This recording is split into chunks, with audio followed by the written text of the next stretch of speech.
Era 3, Thriving. Outside the box venues.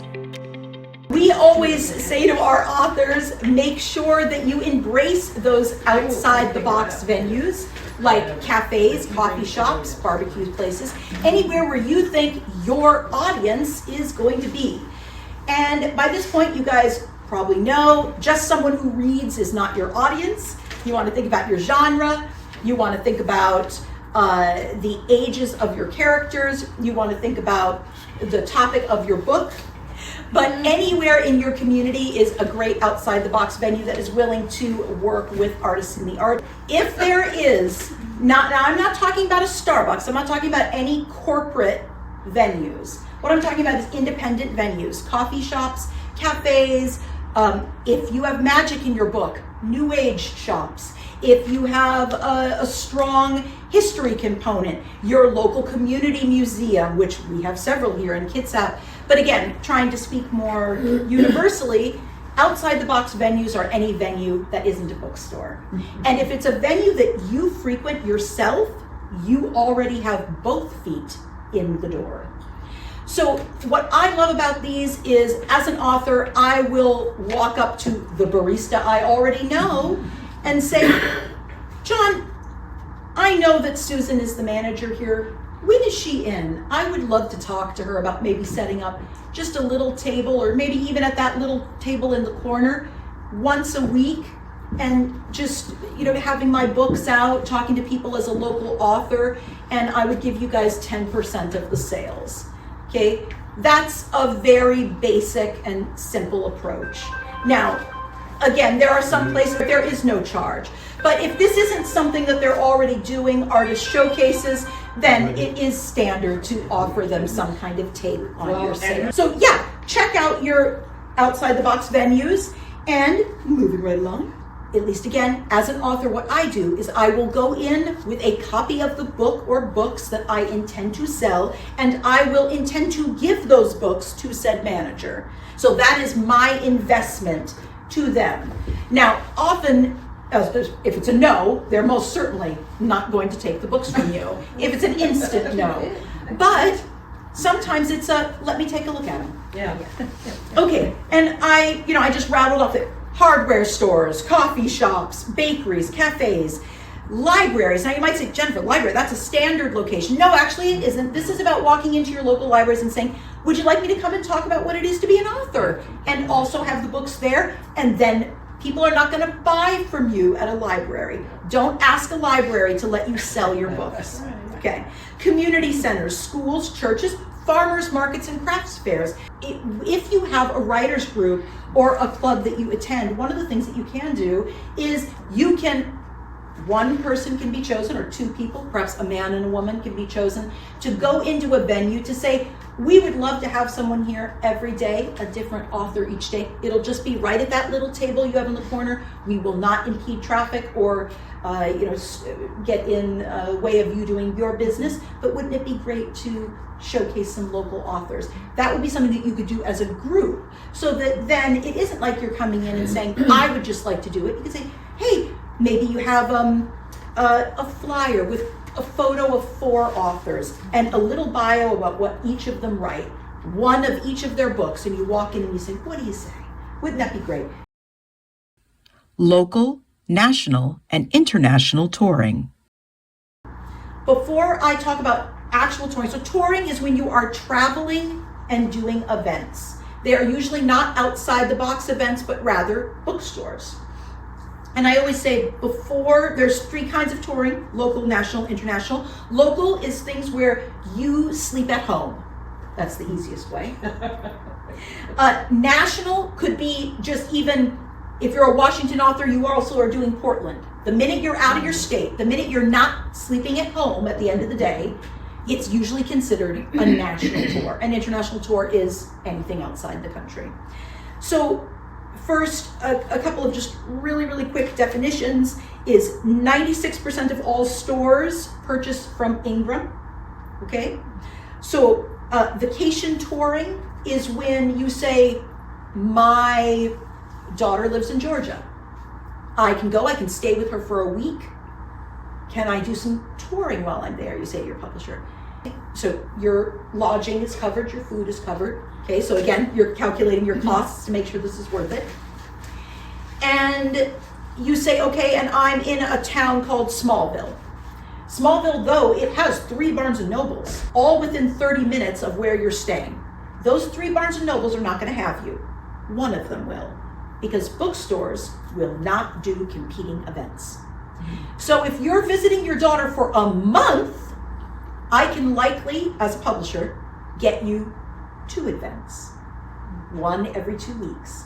Because a bookstore, the first thing they will ask is, if I say I have an author touring in your area, where else are they presenting? And if it's their competitor, they want to make sure they're first. Or they're like, nope, no, if people know they're going to be at the Barnes & Noble, you can't come and be at my indie store, my independent store, because they have all this money to advertise. I have no money. And you say, well, we'll advertise for you. And they're like, yeah, but you'll advertise the Barnes & Noble one too, right? And I'm like, well, yeah. I mean, I have to advertise all of them. I'm a publisher, you know. So just have realistic expectations if you want to do vacation touring. Now, is it exciting? Yes, it's very exciting. You go to a totally different city, but you almost want to tell yourself, I'm going to go to this other city where I have friends I can stay with. I'm going to enjoy my friends, and I'm going to do 1 event. Because if you think about that, your friend that you're staying with or family member can help you promote that event, talk about it on social media. All right. Who pays and when? Much like advances, publishers have not paid for authors to fly and be put up in hotels and all this kind of stuff in more than a decade. And I think it really does come down to the, well, if you want to tour, we don't need you to tour to make money, the corporate publishers say, because they have their channels already in place. They just plug a new book into that channel, and then they backlist that book and plug in the next book. So be prepared, whether it is corporate or independent, that if you say, I want to aggressively tour, then you should also be aggressively financially secure. Yeah, for your neck. We really like to keep tours local. I will, as an author, I will pretty much go anywhere I can drive, and I can drive a long time. So I'm totally willing to do, you know, Washington, Idaho, Oregon, Northern California. Subsidiary rights aren't wrong. I thought that was quite witty. Subsidiary rights aren't wrong. What are subsidiary rights? Some publishers especially, but the other folks in the industry will tell you subsidiary rights is where the real money is made. Subsidiary rights are the foreign language editions of your book, the big film adaptations of your book, the games or something like that, the tie-ins to your book, the things that your book inspires and becomes. So be open to subsidiary rights, but that doesn't mean that you have to waive all rights. Make sure that the clause in whatever contract you sign gives you the right as the author to say, to approve or disapprove of a subsidiary rights sale. For instance, if you hated the movies, if you hated Blade Runner, which is a movie made by Ridley Scott based on the Philip K. Dick book, Do Androids Dream of Electric Sheep? If you think Ridley Scott did a horrific adaptation of that book, then you want to make sure that you can say no if Ridley Scott wants to make your film. You should be so lucky to have Ridley Scott. Yeah. Jesus Christ. Absolutely. He's like, but if you, some authors, they're at a level where they say, no, what I have is the book. The film will be the film studio's problem. I just want the check. No shade, no harm. You need to decide how much control do you want on your subsidiary rights and how much do you not, because that will be covered in just one clause in your contract. So you're going to want to see whether or not you have approval. Now, we give approval, but we also pay 60 to 80% of subsidiary rights directly to the author, and often it's flip-flop. The publisher gets the larger percentage. So, but again, just go into it knowing, am I willing to just be like, that's the film adaptation. Very good. Contests and anthologies. And I think you guys already know, because I think we've kind of already touched on this. Contests are something where you pay. It's probably one of the few things that I'm like, go for it, pay. And you submit a short story or a novel, go for it. If that kind of thing, if it means something to you, absolutely. A lot of people say, hey, if you've got those stickers on the front of your book that say award winner, it sells more. Well, we have several authors that have those stickers and multiple of those stickers for national and international contests. And that sticker gets people to pick up the book.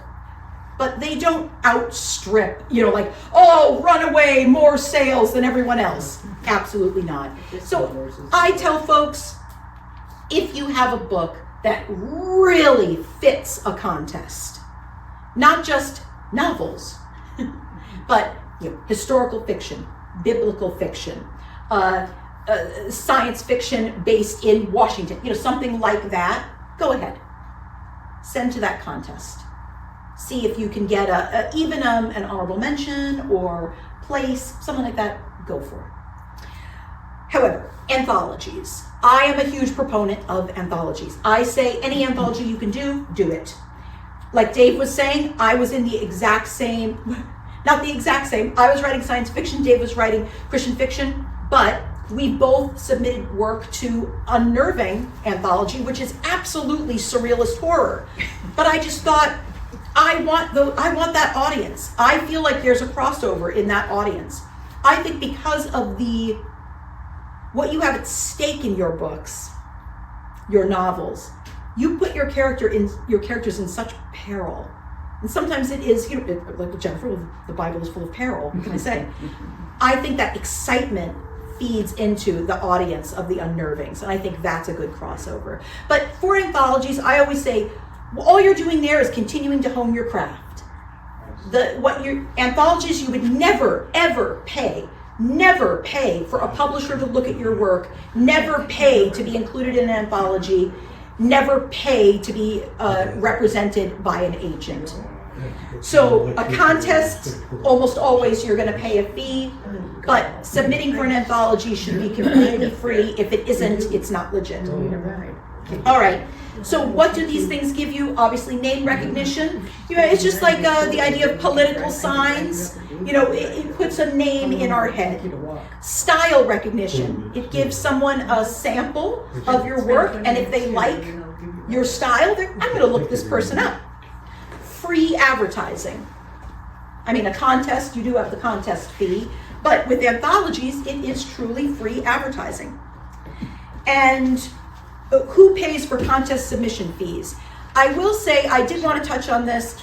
Publishers have a budget for contest submission fees, but most of the ones that we submit to are the ones that are the first 6 months. So it's like your first book as an author, because those are the ones that are niche enough that we can usually justify that budget. The ones that are genre specific, if there's someone else that we publish that would compete against you, likely we are not going to submit. To hire or not to hire. And I basically wrote down here, I said, editors versus alpha readers, cover artists versus interior illustrators, publicists versus ad boosts, agents versus managers. So again, this is just what I recommend to our authors and also just authors in general. Unless I have talked about it in an earlier part of this workshop, editors versus alpha readers. I don't think you should pay freelance editors unless you honestly feel you cannot get the book into your manuscript into submittable format. If you're like, I know I struggle with grammar and spelling, I need extra help, fine. But your alpha or beta readers, we call them alpha readers often because I'm like, there's nothing beta about you. We love you guys. You are our first line of defense. You don't pay them, usually the way you pay them is you thank them by name in your professional acknowledgments, and you make sure that you give them a free copy of the book. Publicists versus ad boosts. If you are tech savvy and you like to design your own ads, this is especially if you're on social media and you're like, okay, I've got the cover of the book, a link to Amazon, and a really grabby statement. Now I'm on Facebook. I'm going to post about it, and then I'm going to ad boost. Sure. Go for it. Do it. If you don't have very many people that follow you on Facebook or social media, you've never seen the ad boost option, and you have no idea how to go about making an ad, and you are self-publishing, yes, you are likely going to need to hire a publicist. Okay? Now, we always tell our authors, if you hire a publicist, if that person is not paid on commission of actual sales, then they need to give you a concrete list of what they're going to be doing, and you need to be happy with those things, the tangible things. For instance, for $1,000 a month, the publicist tells you, I will get you one cover interview, an interview in a magazine where you are on the cover, 2 articles in a newspaper. They may not be front page, but they will be 2 articles in community newspapers. And I will schedule you at 5 events. You could say, oh, okay, for $1,000, that's worth it. But if the publicist says, I'm going to publicize your book, we're going to run ads, that doesn't benefit you. That's something that your publisher can do. And again, if you are with a publisher, not self-publishing, there is no need to hire a publicist ever. Because if your publishing house does not have a publicist on staff, trust me, they have firms that they contract with. So, but again, as a self-publisher, that's, I think, one of the hardest things to do. Because doing those cold calls to a magazine or a newspaper, when you are the person that you're talking, hi, I say, hello, Seattle Times, Jennifer DeMarco would be a really good interview. And who is this? Jennifer DeMarco. Now people could say, well, I'll just pretend to be someone else. That's fine, but I wouldn't do that, and I'm not going to tell people to lie because I kind of think that's a little bit gross. Also, I don't think it would work. I just don't believe it. So agents, you never, ever pay an agent. If an agent has a reading fee, they are not legitimate. They say, well, we get so much. You are not legitimate. There is no such thing as a reading fee. That is a made-up fee that you are being charged so that someone can make money for not doing their job. Hot take. Bonus topic: self-publish without looking self-published.